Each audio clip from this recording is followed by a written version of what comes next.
우리는 지금 데살로니가 전서를 통해서 당시 데살로니가 교회의 믿음을 본받고 있습니다. 첫째 주에는 믿음의 역사를 회복하자라는 제목으로 믿음에 대하여 살펴보았습니다.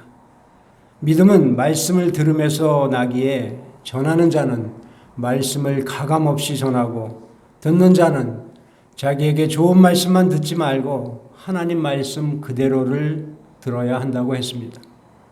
이때 성령께서 함께하여 주셔서 우리에게 믿음이 생기고 그 믿음이 성장하게 된다고 말씀드렸습니다. 둘째 주에는 사랑의 수고를 회복하자라는 제목으로 사랑에 대하여 말씀을 나누었습니다. 우리가 예수님의 은혜를 바르게 깨닫게 되면 예수님과 교회와 성도를 위해서 헌신과 수고를 하게 되는데 성도가 사랑하는 삶을 살게 될 때 두 가지의 일이 일어난다고 말씀드렸습니다. 사랑의 수고는 이웃들에게 하나님의 존재를 증명해주고 사랑의 수고는 복음의 통로가 된다고 말씀드렸습니다. 그리고 지난주에 소망의 인내를 회복하자라는 제목으로 예수님의 재림에 대하여 말씀을 드렸습니다. 신앙생활을 하는 우리들은 두 곳을 정확하게 바라봐야 하는 눈이 있어야 하는데 그것은 예수님의 초림과 재림이라고 말씀드렸습니다. 먼저 우리의 영혼을 구원하시기 위하여 오신 초림의 예수님을 바라볼 때 성육신과 공생의 사역을 통해서 십자가, 부활, 승천까지를 정확하게 볼 수 있고 그 모든 사역이 바로 나를 구원하시기 위한 사역임을 알고 은혜 속에서 살 수 있게 된다고 말씀드렸습니다. 또 우리가 바라봐야 할 것은 예수님을 믿다가 죽어 무덤 속에서 잠들어 있는 영혼들과 우리의 몸이 부활체로 거듭나기 위해 다시 오실 예수님의 재림을 바라보는 것이라고 말씀을 드렸습니다. 그러면서 우리가 세상에서 받는 고난과 환난은 잠깐이지만 우리가 받게 될 영광은 영원하다고 말씀드렸습니다. 그러므로 우리는 눈에 보이는 세상, 우리의 눈에 보이지는 않지만 하나님의 영원하신 약속의 세상을 소망하고 살아야 한다고 말씀드렸습니다. 이 모든 것이 생각이 나십니까? 오늘은 마지막으로 끊임없는 감사를 회복하자라는 제목으로 데살로니가 교회 교인들의 믿음 생활을 통해서 우리가 가져야 할 마음의 자세에 대하여 같이 은혜를 나누도록 하겠습니다. 오늘 본문 3절입니다. 너희의 믿음의 역사와 사랑의 수고와 우리 주 예수 그리스도에 대한 소망의 인내를 우리 하나님 아버지 앞에서 끊임없이 기억함이니. 여기서 끊임없이 기억한다는 것은 무엇을 기억한다는 말일까요? 데살로니가 교인의 믿음의 역사와 사랑의 수고와 소망의 인내를 기억한다는 것입니다. 사도행전 17장에 의하면 바울은 2차 전도 여행을 하면서 데살로니가에 도착했습니다. 그리고 회당을 중심으로 해서 열심히 복음을 증거했습니다. 그는 데살로니가에 약 3주 정도 머물면서 아주 짧은 시간에 걸쳐 전도를 했는데 데살로니가 지역에 놀라운 전도의 결실이 맺어졌습니다. 그래서 그들은 야손의 집에서 예배를 드리게 되었고 이방인들 가운데 많은 사람들이 예수님을 영접하게 되었습니다. 복음이 성공적으로 전해지자 유대인들이 폭동을 일으켰고 바울의 제자들은 바울의 신변을 우려해서 바울을 베레아로 피신시키게 됩니다. 바울을 찾지 못한 유대인들은 또다시 바울을 잡으려고 베레아까지 쫓아왔습니다. 그래서 바울은 다시 베레아에서 아덴으로 피신하게 됩니다. 이렇게 힘들게 선교해서 세운 교회가 데살로니가 교회였습니다. 바울은 2차 선교 여행을 계속하면서 고린도에서 디모데를 통하여 이 데살로니가 교회의 소식을 듣게 됩니다. 그 소식의 내용은 불과 3주 정도밖에 전도를 받고 세워진 데살로니가 교회가 그 모진 박해를 잘 견뎌내고 그들의 믿음이 다른 지방까지 소문이 났다는 이야기입니다. 이 소식을 전해 들은 바울은 너무 기뻐서 그들을 격려해주고 칭찬해주고 싶었습니다. 그래서 그들의 신앙을 더 잘하도록 권면해주고자 이 데살로니가 전서를 쓰게 된 것입니다. 믿음의 역사와 사랑의 수고와 소망의 인내를 끊임없이 기억하여 예수 그리스도의 재림을 확신하며 소망하면서 거룩한 삶을 살라는 것입니다. 그 거룩한 삶은 바로 우리 신앙인들이 가져야 할 덕목인 항상 기뻐하라, 쉬지 말고 기도하라, 범사에 감사하라입니다. 이것이 바로 예수 그리스도 안에서 우리를 향하신 하나님의 뜻이라는 말씀입니다. 바울은 데살로니가 교회에 편지를 쓰면서 마지막으로 신앙인이 가져야 할 이 덕목, 항상 기뻐하라, 쉬지 말고 기도하라, 범사에 감사하라로 데살로니가 전서를 마무리하고 있습니다. 그렇습니다. 우리가 신앙인이라고 한다면 우리들 마음에 기쁨이 있어야 하고 기도 생활이 있어야 하고 감사의 삶이 있어야 합니다. 그래야 우리가 참다운 신앙인이라고 할 수 있을 것입니다. 그런데 지금 우리는 감사하면서 살고 계십니까? 코로나로 인하여 어려운 가운데 살고 있지만 지금 과연 나의 마음에 또 나의 행동에서 또 그럼에도 불구하고 감사가 나오고 있는지 한번 돌아보셔야 하겠습니다. 성경은 마지막 시대일수록 감사하지 않을 것이라고 분명하게 말씀하고 있습니다. 디모데후서 3장 1절에서 5절입니다. 우리 PPT 한번 보내주시죠. 디모데후서 3장 1절로 5절입니다.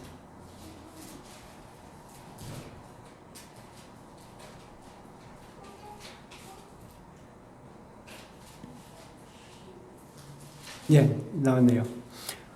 우리 같이 한번 합독하도록 하겠습니다. 시작. 너는 이것을 알라. 말세에 고통하는 때가 이르러 사람들이 자기를 사랑하며 돈을 사랑하며 자랑하며 교만하며 비방하며 부모를 거역하며 감사하지 아니하며 거룩하지 아니하며 무정하며 원통함을 풀지 아니하며 모함하며 절제하지 못하며 사나우며 선한 것을 좋아하지 아니하며 배신하며 조급하며 자만하며 쾌락을 사랑하기를 하나님 사랑하는 것보다 더하며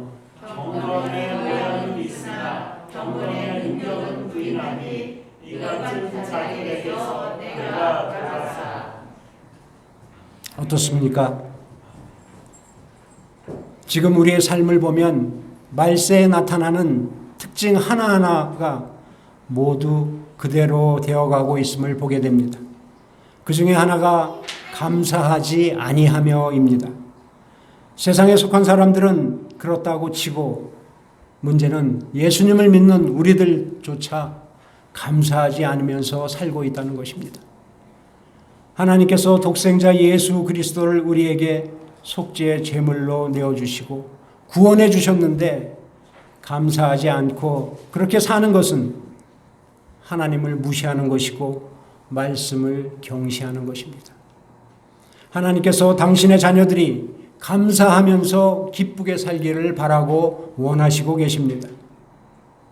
그러므로 구원받은 우리들은 하나님의 은혜에 감사하며 살아야 할 것입니다. 그래서 오늘 성경에서 감사를 강조하는 대표적인 말씀을 가지고 은혜를 나누도록 하겠습니다. 시편 50편입니다. 제가 읽어드리겠습니다. 시편 50편 22절에서 23절입니다. 하나님을 잃어버린 너희여 이제 이를 생각하라. 그렇지 아니하면 내가 너희를 찢으리니 건질 자 없으리라. 감사로 제사를 드리는 자가 나를 영화롭게 하나니 그의 행위를 옳게 하는 자에게 내가 하나님의 구원을 보이리라. 시편 50편은 아삽이 지은 시입니다. 아삽은 이 시에서 하나님이 받으시는 참된 제사는 짐승의 피로 드리는 형식적인 제사, 말뿐인 감사가 아니라 우리 마음에서 우러나오는 감사와 하나님 앞에서 의로운 삶과 하나님이 자신의 삶 속에서 우리에게 베풀어 주신 은혜에 진정으로 감사하는 마음으로 드리는 제사임을 교훈하고 있습니다. 그래서 23절에 감사로 제사를 드리는 자가 나를 영화롭게 하나니 그의 행위를 옳게 하는 자에게 내가 하나님의 구원을 보이리라.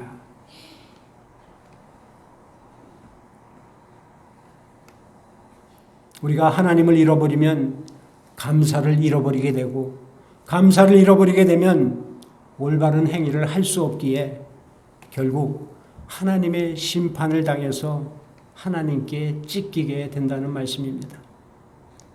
이것을 우리는 반대로 생각해 볼 수도 있습니다.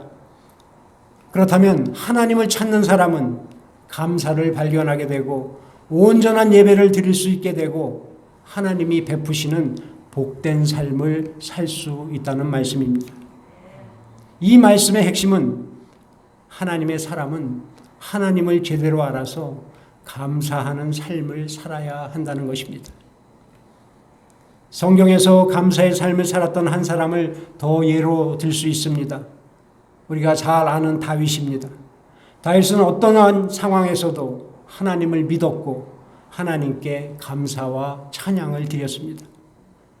물맷돌로 거인 골리앗을 쓰러뜨릴 때에도, 사울의 칼날을 피해 아둘람 동굴 속에서 숨어 있을 때에도, 또 왕이 되어 이스라엘 백성들의 칭송을 받을 때에도, 또 그의 아들 압살롬의 반역으로 피난을 갔을 때에도 그는 시를 써서 하나님을 찬양했고 하나님께 감사를 드렸습니다. 그 중에 몇 구절을 소개해드리면 시편 100편 4절입니다. 감사함으로 그의 문에 들어가며 찬송함으로 그의 궁정에 들어가서 그에게 감사하며 그의 이름을 송축할지어다. 또 시편 136편 1절입니다. 여호와께 감사하라. 그는 선하시며 그 인자하심이 영원함이로다. 이런 말씀을 통해 다윗은 어떠한 상황에서도 하나님을 믿고 하나님께 감사를 드렸음을 우리는 알 수 있습니다. 그러니 하나님의 마음에 합한 사람이라는 별칭을 얻게 된 것입니다. 오늘 우리도 감사의 생활을 하려면 먼저 하나님을 올바로 아는 것입니다. 하나님이 나에게 무엇을 해주셨는지를 알게 되면 감사하지 않을 수 없고 감사하지 말라고 해도 감사하는 사람이 될 것입니다. 우리가 지난주 새벽 시간에 살펴본 로마서의 말씀처럼 우리는 이신칭의를 배웠습니다. 우리는 예수님을 믿기 전에 연약하고 불경건하고 죄인이었고 원수였는데 그런 나를 위하여 예수 그리스도께서 십자가에 돌아가심으로 나의 죄를 대속해 주셨고 부활하심으로 우리를 하나님의 자녀로 의로운 자로 인정해 주셔서 우리가 새 삶을 살게 되었습니다. 그러니 이 이신칭의 교리 하나만 우리가 제대로 깨달아도 하나님께 감사할 수 있는 것입니다.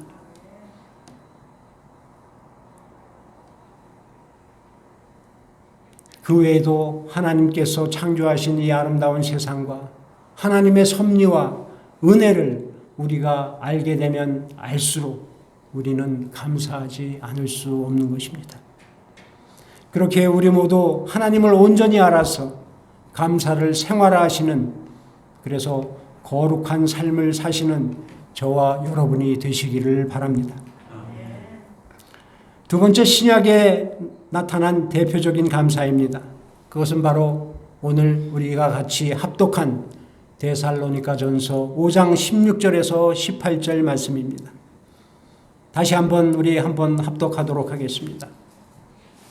시작. 항상 기뻐하라. 쉬지 말고 기도하라. 범사에 감사하라. 이것이 그리스도 예수 안에서 너희를 향하신 하나님의 뜻이니라.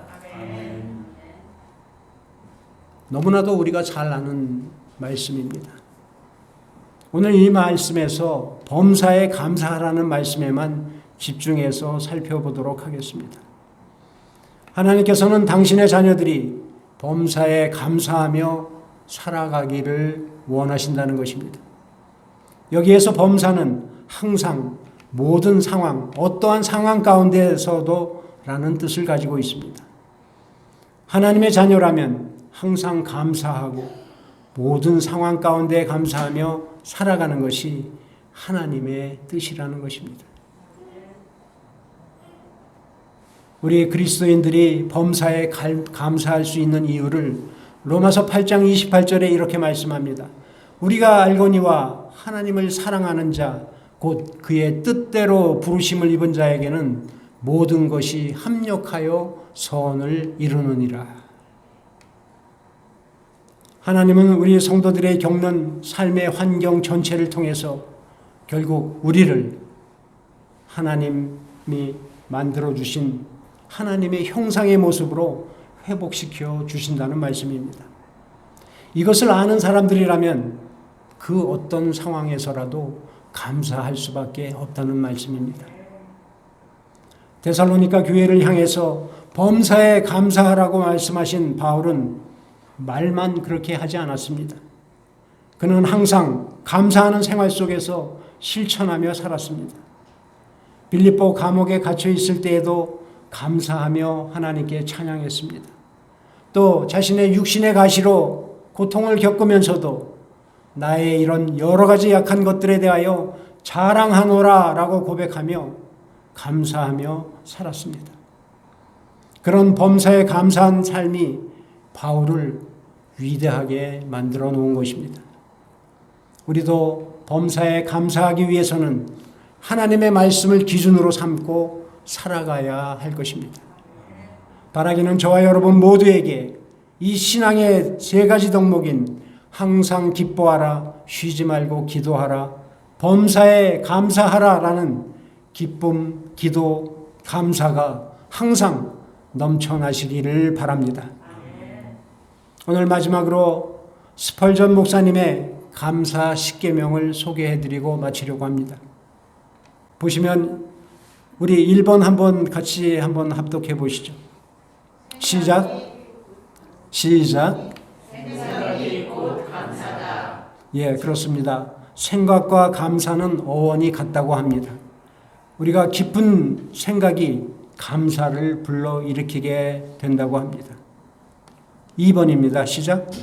작은 것도 감사하라. 넓은 바다도 작은 물방울 하나부터 시작되었습니다. 아주 사소하고 작아 보이는 것에 먼저 감사하면 큰 감사거리를 만나게 됩니다. 3번입니다. 이 말씀에 대하여 성 어거스틴은 이런 말을 남겼다고 합니다. 인간은 높은 산과 태양과 별들을 보고 감탄하면서 정작 자신에 대하여는 감탄하지 않는다.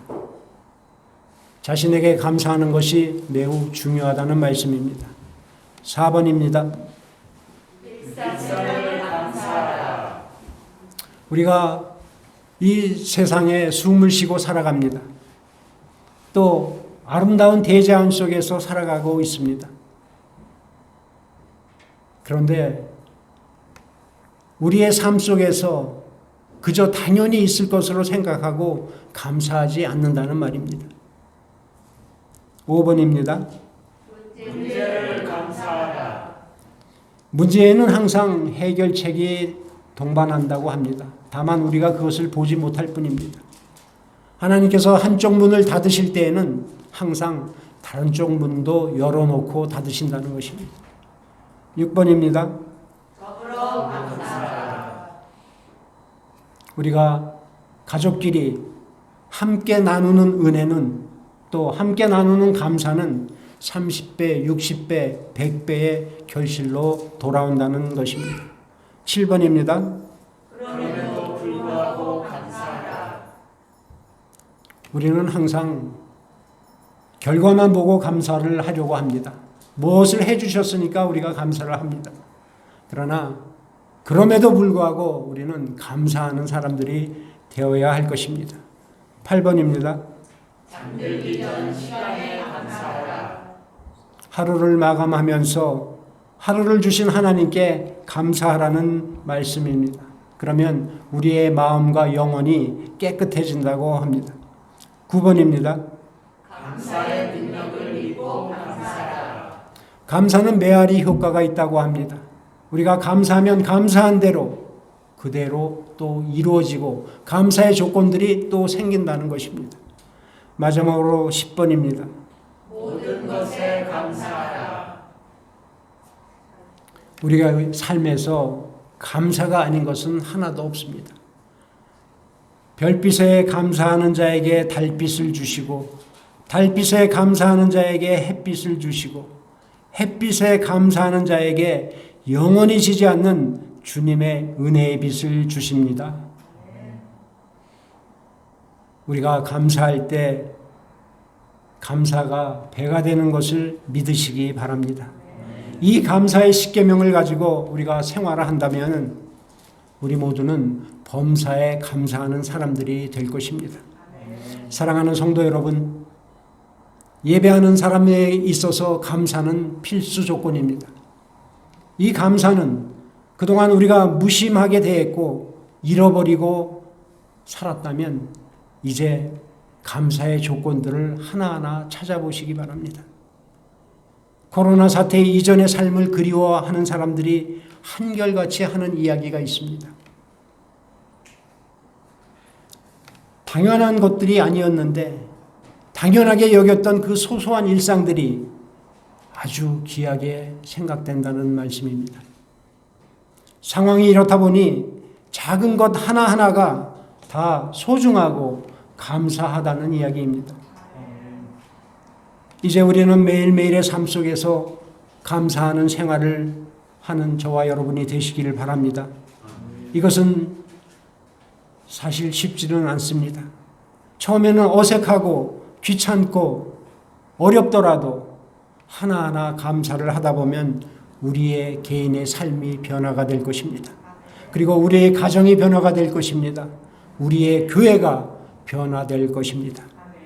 그래서 우리 모두가 감사가 넘쳐서 주님 모시기에 아름다운 공동체를 만들어 가시는 저와 여러분들이 되시기를 주님의 이름으로 간절히 축원드립니다.